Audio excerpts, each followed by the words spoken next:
로마서 전체의 중심 주제는 복음입니다. 복음이란 예수 그리스도를 믿음으로 말미암아 죄사함 받고 또 의롭게 돼서 하나님의 자녀가 된다고 하는 가장 복된 소식을 말합니다. 바울 사도는 바로 이 복음을 위해서 로마서를 썼습니다. 그래서 로마서의 서론에 해당하는 로마서 1장 1절에서 17절까지 해서 바울 사도는 복음이라고 하는 단어를 무려 7번씩이나 반복해서 언급합니다. 그리고 14절에 보면 자신은 바로 그 복음의 빚진 자라고 그렇게 고백을 합니다. 사실 바울 사도는 복음 그 자체이신 예수 그리스도를 만나기 전에는 한때 그리스도를 박해하고 잡아 죽이는 잔인한 그런 박해자였습니다. 그의 표현대로라면 비방자요, 박해자요, 폭행자요, 죄인 중에 괴수였습니다. 그럼에도 하나님께서는 그 모든 악행들을 용서하시고 오히려 예수님의 제자로 삼으셨고 바울 사도는 하나님의 말할 수 없는 그 은혜와 은총을 긍휼을 받은 것입니다. 그가 다메섹 도상에서 부활하신 예수님을 만나 이 사실을 깨닫게 됐을 때 그는 자기가 너무나 감당할 수 없는 엄청난 빚을 진 자라는 존재를 깨닫게 됐고 그때부터 그의 삶이 완전히 바뀌었습니다.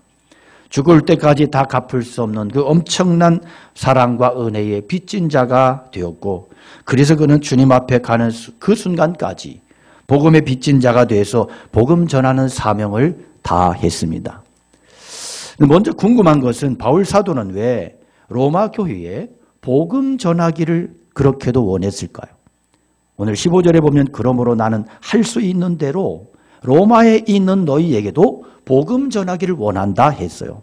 그런데 여기서 의아한 것은 지금 바울 사도의 편지를 받는 수신자가 누구냐 하면 이미 예수 믿고 있는 로마 교회의 성도들입니다. 그들은 이미 오래전부터 로마 교회의 공동체를 이루고 있는 사람들이에요. 그런데 바울 사도가 그들에게 복음을 전하겠다 그렇게 말씀해요. 여러분 우리가 상식적으로 생각할 때 복음 전하는 대상은 누구예요? 불신자들이에요. 그래서 우리가 복음 전한다 그러면 불신자를 연상하는데 로마서 15장 20절에 보면 바울 사도도 똑같은 원칙이 있었어요. 내가 그리스도의 이름을 부르는 곳에는 복음을 전하지 않기로 힘썼다. 그러니까 복음이라고 하는 게 예수님을 모르는 자들에게 전하는 것인 만큼 믿지 않는 사람들이 대부분이었던 그 상황 속에서 굳이 예수님을 알고 있는 자들에게는 다시 복음 전할 필요가 없다고 생각했기 때문입니다. 그럼에도 왜 바울 사도는 지금 이 원칙을 어겨가면서까지 나는 꼭 로마 교회에게 복음을 전하기를 원한다. 이렇게 이야기를 할까? 이것을 이해하려면 먼저 로마에 있는 교인들이 어떤 사람들인가를 살펴봐야 됩니다.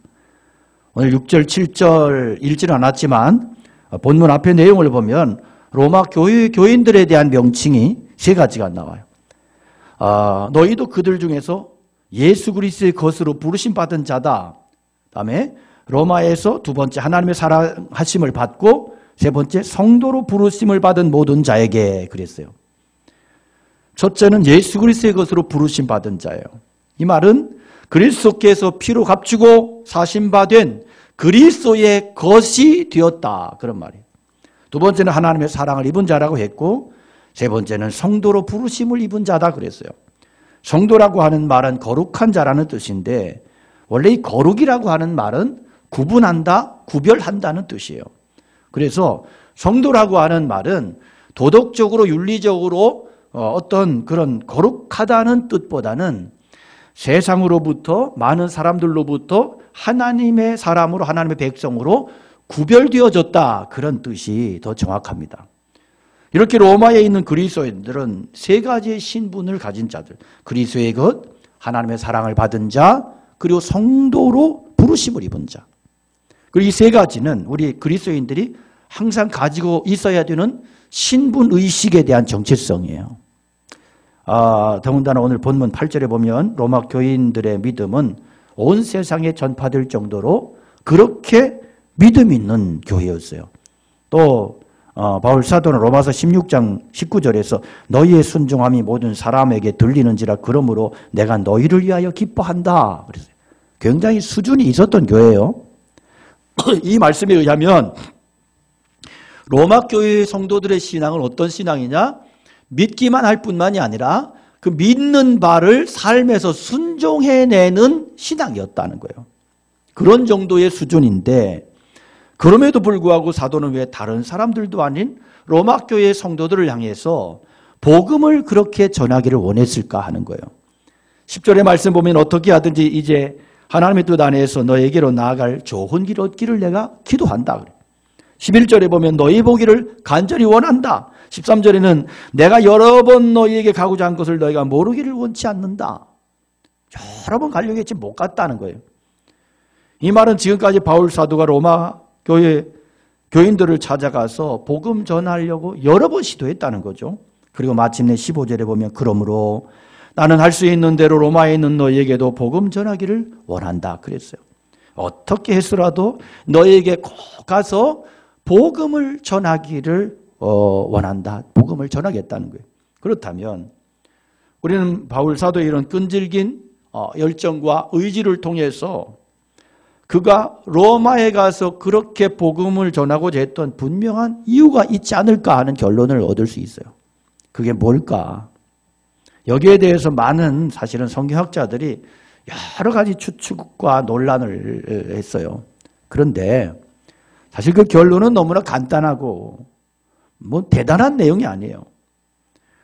그러나 우리는 이것을 너무나 잊고 당연하기 때문에 잊어버리고 지내는지도 모르겠습니다. 즉 복음은 하나님을 알지 못하는 세상 사람들에게만 필요한 것이 아니라 이미 하나님을 믿고 있는 사람들에게도 여전히 복음은 필요하다 하는 거예요. 다시 말하면 그리스도 예수의 복음은 믿는 자에게, 이미 믿는다고 하는 사람들에게도 계속해서 반복해서 들려져야 되고 외쳐져야 된다는 거예요. 왜 그러냐? 우리가 이것을 이해하려면 당시 로마 교회의 상황을 좀 알아볼 필요가 있어요.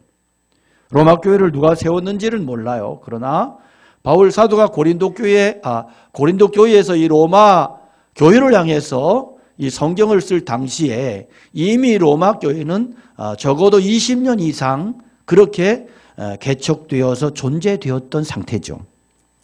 그러니까 한 20여 년이 지났다고 하는 이야기는 그 안에는 이미 복음을 들었지만 식어버린 그런 순수한 열정과 그러한 신앙을 잃어버린 침체에 빠진 성도들이 꽤 많이 있었다 하는 가정을 할 수 있는 거죠.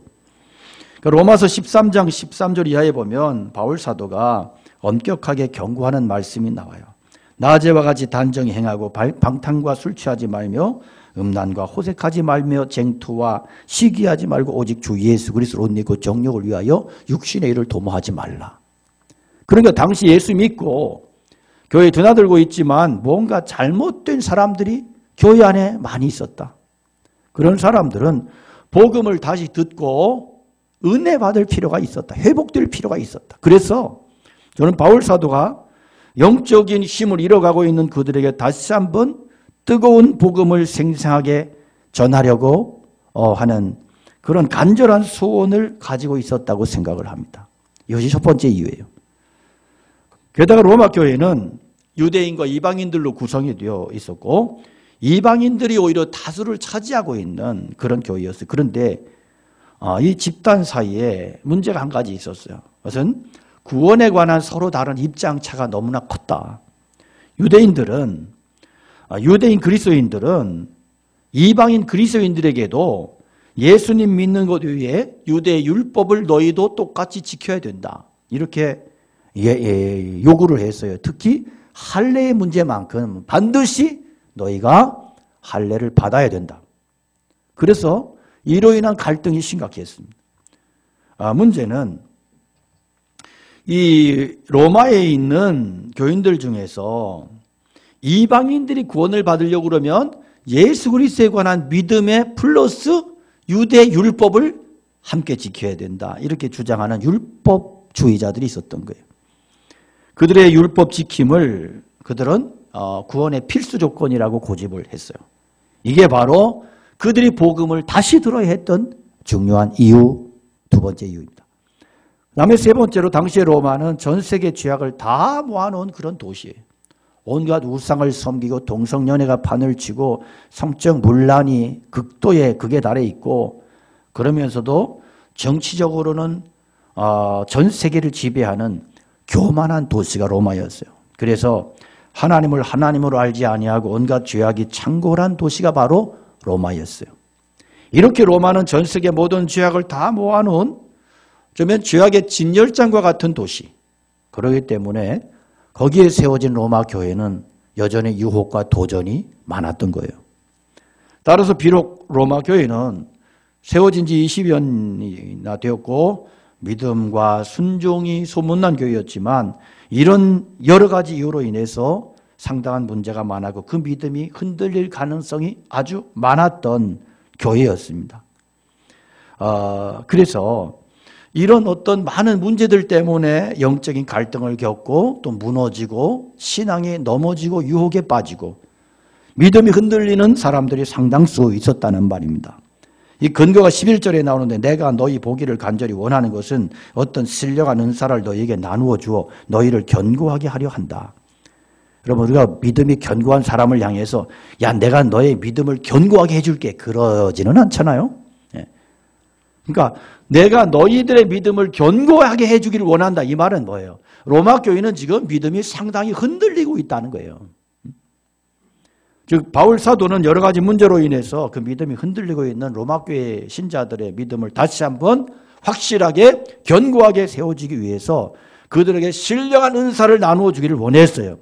여기에서 이 신령한 은사라고 하는 것은 바로 확실한 복음이에요. 다시 말해서 분명한 복음을 통해서 믿음의 감격과 열정을 잃어버리고 식어진 그들의 가슴 속에 다시금 복음의 강렬한 불이 일어나기를 원했던 것입니다. 이게 바울 사도께서 로마서를 쓰게 되었던 동기 가운데 하나예요. 여러분, 분명한 것은 우리 역시도 복음을 다시 들어야 된다는 것입니다. 어떤 목사님 통해서 들은 이야기가 생각납니다. 복음, 즉 예수 그리스도를 정말로 필요로 하는 사람들은 오늘날 교회 밖에보다 교회 안에 더 많이 있다. 십자가 앞에서 다시 한번 깨어져야 할 사람들이 교회 밖이 아니라 교회 안에 있고, 하나님의 사랑 앞에서 그 굳어지고 교만한 마음이 녹아져야 될 사람들이 교회 밖이 아니라 교회 안에 있고, 예수님의 이름 앞에서 자신이 죽어버리고 다시 태어나는 그러한 제대로 된 은혜를 받아야 될 사람들이 교회 밖이 아니라 교회 안에 더 많이 있다는 거예요. 교회를 다녀도 복음에 대해서 무지한 사람들 많습니다. 우리 예수님을 믿었다고 하는데 십자가에 대해서도 무지하고 예수님의 공로에 대해서도 무지하고 구원의 복음 영생에 대해서도 무지해요. 그럴 사람들이 바로 복음을 다시 들어야 될 신자들이에요. 교회 안을 둘러보십시오. 복음에 대해서 이상한 거부 반응 일으키는 사람들 많습니다. 예수님이 처녀의 몸에서 동정녀에게서 태어나셨다 그러면 안색이 변하고, 십자가에 못 박혀 죽으시고 3일 만에 부활하셨다 그러면 멀쩡히 설교 듣다 말고 눈을 감아요. 왜 감는지 왜 감는지 모르겠어요? 믿지 못하겠다는 거예요. 거슬린다는 거예요. 왜 꼭 그런 얘기 해야 되느냐는 거예요. 그런 사람들이야말로 복음을 다시 들어야 될 사람들. 복음에 대해서 의심하는 사람들이 얼마나 많습니까? 곡해를 하고 복음에는 관심이 없고 엉뚱한 것을 믿는다고 믿습니다를 연발하고 허둥대면서 열심도 많은데 엉터리로 살아가고, 여러분, 한국교회 열심히 있는 신자들의 믿음이 과연 모두가 올바른 믿음이라고 그렇게 생각하십니까? 더 한심한 사실은 복음 얘기만 하면 그런 것 좀은 많이 들었다고 다 안다는 식으로 그런 교만 떠는 사람들도 있고요. 십자가 설교만 하면 다 안다. 죄 용서 받아야 된다 그러면 다 안다. 다 그런 식이에요. 예수 믿느냐 그러면 우리 아버지가 목사다. 뭔 상관이? 그러는 마음 굳게 닫아버리고 자기 생각에 빠져버린 큰 문제예요. 이런 사람들이 교회 안에 넘쳐나기 때문에 복음은 매일매일 새롭게 선포돼야 하는 겁니다. 분명한 것은 교회 안에는 복음을 다시 듣고 그 고질적인 병을 고쳐야 할 사람들이 예상외로 많다는 사실은 아무도 부인할 수 없는 현실이에요. 그러면 목회적인 차원에서 볼 때 왜 바울 사도께서 그렇게 애를 썼는가 절감을 해요. 로마 교회만 필요합니까? 아니요. 복음은 우리 모두에게 동일하게 필요해요. 본문 서두에서 바울 사도는 로마 교회를 향해서 세 가지 신자의 신분 의식을 소개했어요. 예수 그리스도의 것, 하나님의 사랑받은 자, 성도로 부르심 받은 자. 그렇다면 이 세 가지 그리스도인의 신분 의식 이 세 가지를 가지고 제가 여러분에게 도전하겠어요. 과연 여러분 나는 예수 그리스도의 것입니까? 과연 나는 분명하게 나의 소유권 생사 여탈권이 오직 주 예수 그리스도께 있음을 분명하게 고백할 수 있나요? 나는 정말로 예수 그리스도의 것이라고 나의 소유주가 그리스도시라고 그런 고백과 확신과 감사가 있습니까? 나는 사나 죽으나 그리스도의 것이라고 하는 고백이 있어요. 과연 나는 오늘 이 시간 내게 사시는 그분이 예수 그리스도이신 까닭에 나의 죽는 것도 유익이라고 그렇게 담대하게 말할 수 있나요? 이 말씀이 구체적으로 어떤 말씀이에요? 죽는 것까지도 유익하다. 이 말은 구원의 확신 없이는 결코 나올 수 없는 고백이에요. 그렇다면 여러분 오늘 밤에 내가 그렇게 부름받는다면 실제로 정말로 죽는 게 유익하다 고백할 수 있을까요? 주님 저를 주님 계신 곳으로 불러주셔서 감사합니다. 여한이 없습니다. 고백할 수 있겠어요? 이 질문 앞에서 확실하게 아멘할 수 없다면 오늘 이 말씀은 설교는 바로 그 사람을 위한 거예요. 그가 바로 복음 다시 들어야 될 사람이에요. 교회 10년, 20년 출석해도 교회 중직자, 장로, 목사라 해도 이 확신이 없다면 분명한 확신 없다면 그는 처음부터 복음을 다시 들어야 됩니다. 두 번째는 나는 하나님의 사랑받은 자인가? 과연 오늘 나에게는 내가 하나님의 사랑받는 자라는 확신과 감사가 있는가? 복음에 빚진 자라는 확신과 그 은혜에 대한 감격이 오늘 내 안에 남아 있는가? 죄로 말미암아 죽어 마땅한 자를 십자가의 보혈로 씻어주시고 하나님의 자녀로 삼아주신 것에 대한 그 감사한 심령이 내 고백 속에 있는가? 만일에 날마다 이런 고백 잊어버리고 그냥 세상을 향해 정신없이 허둥대며 뛰어다니다가 여기에 나와 앉아 계시다면 그가 바로 복음을 다시 들어야 될 사람이에요. 세 번째 질문입니다. 나는 성도인가 과연? 오랫동안 우리가 하나님의 부름받은 거룩한 백성들이고 왕같은 제사장임을 기억하며 살고 있습니까? 과연 성도로서의 구별된 그런 삶을 내가 사느냐? 성도가 뭐예요? 성도, 거룩한 백성이. 문제는 교회 안에 거룩함이 무너져 버렸다는 거예요. 세속의 때국물이 교회 안으로 치고 들어와서 거룩해야 될 주님의 교회가 온갖 더러운 난장판이 되어버렸다는 거예요.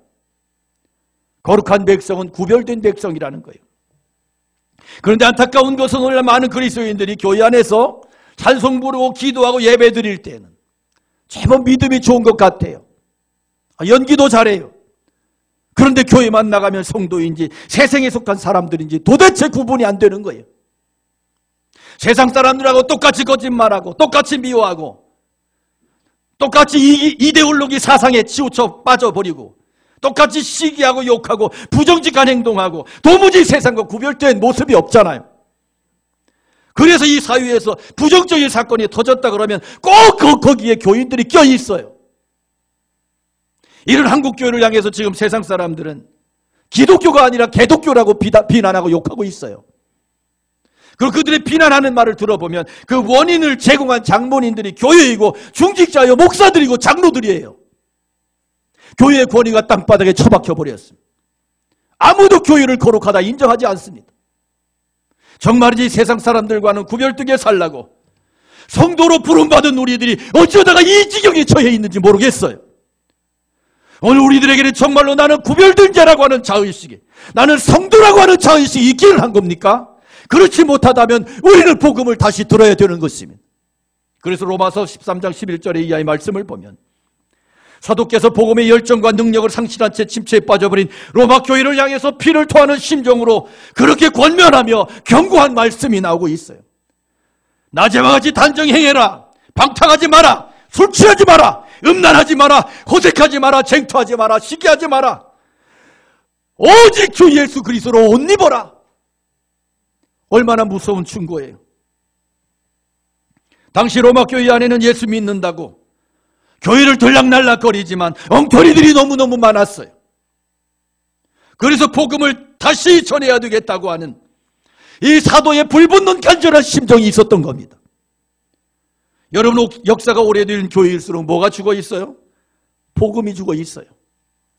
겉으로 화려한 교회일수록 복음의 메시지가 너무나 힘을 잃어버린 그런 현실을 우리가 봅니다.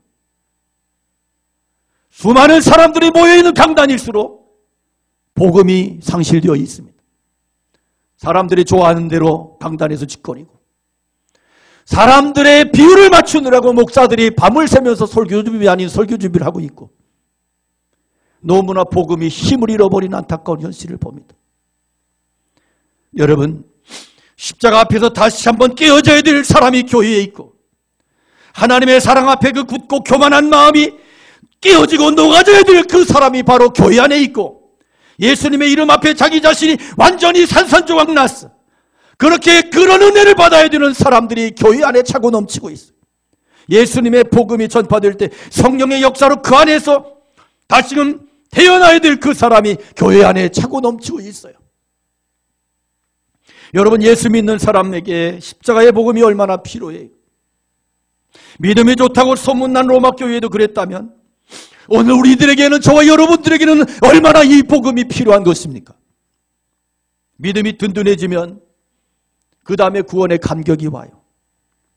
의심하던 사람이 믿음이 확고히 있으면 구원의 기쁨이 찾아와요. 진리를 깨닫지 못하던 자들이 진리를 깨닫고 그 믿음이 강해지면 구원받은 감격이 마음속으로부터 흘러 넘치게 되는 거예요. 십자가의 복음을 들으시고 복음을 묵상하고 복음 속에 담겨진 예수 그리스도를 마음 가운데 중심에 모시고 살아가시기 바랍니다. 하나님이 나를 얼마나 사랑하시는지, 십자가가 얼마나 큰 사랑인지 한시도 잊지 마시도록, 그렇게 그 십자가의 은혜를 붙들고 잊지 말도록 몸부림치며 살아가시기를 축원합니다. 그러면 너희가, 그럴 때만이 너희가 죄악에서 넘실거리는 이 세상에서 승리할 것이라고 주님께서 우리에게 말씀하십니다. 오늘 이 자리에 나온 사랑하는 성도님들 중에 많은 분들이 복음 안에서 다시 태어나야 할 위치에 있다고 믿습니다. 다 안다고 하는 마귀의 생각을 뿌리치시고 다 아는 얘기 또 한다고 하는 마귀의 음성을 거부하고 여러분들 속에 과연 복음의 감격과 열정과 감사가 있는가 확인하십시오. 없다면 일어서십시오. 복음의 감격과 열정을 기도하십시오. 그것만 있다면 세상이 아무리 더럽고 숨막혀도 우리는 넉넉히 세상을 이기며 살아갈 수 있음을 믿습니다. 여러분, 오늘 우리의 신앙을 분명히 하시기 바랍니다. 정말로 예배만 보고 그냥 가실렵니까? 예배 드리지 않는 사람들, 예배 보러 온 사람들, 예배만 보고 아무런 반응 없이 그냥 나가는 사람들, 다시 들으셔야 됩니다. 마스크만 쓰고 숨만 몰아쉬다가 졸다가 그러다가 그냥 가실래요? 그러면 안 됩니다. 그렇게 해서 나가봐야 마귀의 밥이고 죄악의 먹잇감입니다. 우리 모두가 다시 십자가의 복음 앞에 서기를 원합니다. 십자가로 세상을 바라보고 십자가로 세상을 해석하고 십자가로 사람들을 만나고 십자가의 영성을 품고 세상을 걸어갈 수 있기를 축복합니다. 복음을 다시 들어야 한다는 그 의미가 뭘까? 여러분, 이것은 첫째로 먼저 예수님이 나를 위해서 십자가 위에서 모든 죄값을 치러주셔서 내가 주님의 것이 되었다는 사실을 계속해서 기억하고 묵상하고 감사하는 거예요. 이게 복음을 다시 듣는 거예요. 나는 누구인가? 나는 예수 그리스도의 것이다. 나의 소유권을 주님께 위임하고 오늘을 그리스도의 소유된 백성으로 그렇게 살아가는 거예요. 두 번째로 주님께서 십자가 위에서 나를 얼마나 사랑하셨는가를 끊임없이 묵상하며 감사하는 삶을 사는 거예요. 예수님을 믿고 따른다는 것은 십자가가 내 삶의 중심이 되는 삶을 살기로 결심하고 그렇게 순종하는 거예요. 이게 복음을 다시 듣는 삶이에요. 세 번째는 내가 하나님의 거룩한 성도임을 순간순간 기억하며 살아가는 거예요. 내가 누구냐? 나는 하나님의 거룩한 백성이고, 물론 여전히 연약해서 넘어지고 실수하고 또 죄에 빠지기도 해요. 그리고 그럴 때마다 사탄이 여지없이 공격해요. 봐라, 네가 그러고도 성도냐? 그러고도 믿는 자냐? 비난하고 공격해요. 그러나 하나님 우리에게 말씀하세요. 사랑하는 아들아 딸아, 내가 바로 너의 그 연약함 때문에 너의 그 죄를 용서하기 위해서 내 아들을 십자가에 매달아 죽였다. 그리고 내가 너를 내 것으로 수많은 사람 가운데 내 백성으로 구별하여 세웠다. 그리고 내 아들 예수의 피는 너의 과거, 현재, 미래의 모든 죄까지도 다 용서하고도 남음이 있는 능력이다. 그러므로 누가 뭐라 해도 너는 택한 족속이요 왕같은 제사장이요 거룩한 나라요 나의 소유된 백성이니 안심해라, 의심하지 말라. 주님 우리에게 말씀하십니다. 우리가 복음을 계속해서 들을 때 은혜가 메말라 병들어버린 우리의 심령에 은혜의 단비가 내리게 됩니다. 그리고 그 말라 비틀어진 심령이 하늘에서 쏟아내리는 은혜의 단비를 맞고 소생하는 기쁨이 되살아나게 되는 것입니다. 그래서 주 예수 그리스도의 이름만 불러도 들어도 다시 눈물이 흐르고 내 심령 속에 감사와 기쁨과 감격이 다시금 회복되고 넘쳐나게 되는 것입니다. 그리고 바울처럼 복음에 빚진 자된 심령으로 복음을 전하지 않으면, 복음을 따라 살지 못하면 견딜 수 없는 그런 심정이 되게 되는 것입니다. 바울 사도가 그토록 로마에 가기를 원했던 것은 오직 복음 때문이었습니다. 바울 사도의 가슴 속에는 항상 복음에 대한 긴박감이, 절절함이 있었습니다. 그에게는 그리스도의 복음을 전하기에는 내 남은 세월이 너무나도 짧고 시간이 너무나 부족하다고 하는 그런 절박함이 있었어요. 그래서 그는 죽기 전에 하루라도 빨리 로마에 가서 복음을 전하고 싶었어요.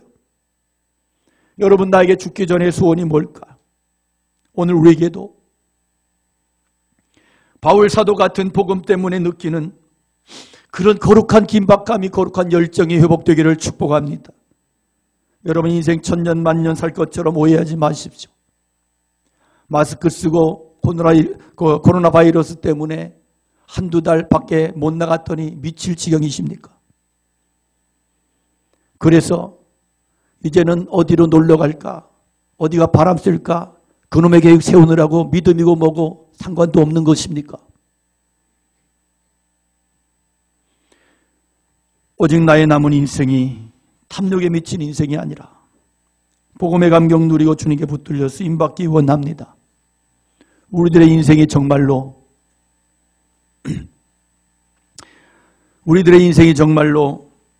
필드의 고백처럼 녹슬어 없어지는 인생이 아니라 주님을 위하여 달아 없어지는, 그런 복음을 위하여 달아 없어지는 인생을 기도하며 살아갈 수 있기를 축복합니다. 사랑하는 성도 여러분, 우리 모두가 영광스러운 복음의 능력에 붙들리기를 원하고, 한 번 구원받고 끝나는 복음이 아니라 말씀이 성령 안에서 역동적으로 살아 역사하는 그러한 충만한 교회 되기를 축원합니다. 복음의 능력과 축복이 저와 여러분과 영원토록 함께하는 그 은혜와 승리를 함께 누리며 살아가시기를 주의 이름으로 축원합니다. 우리 함께 말씀 기억하면서 찬양 올려드리겠습니다.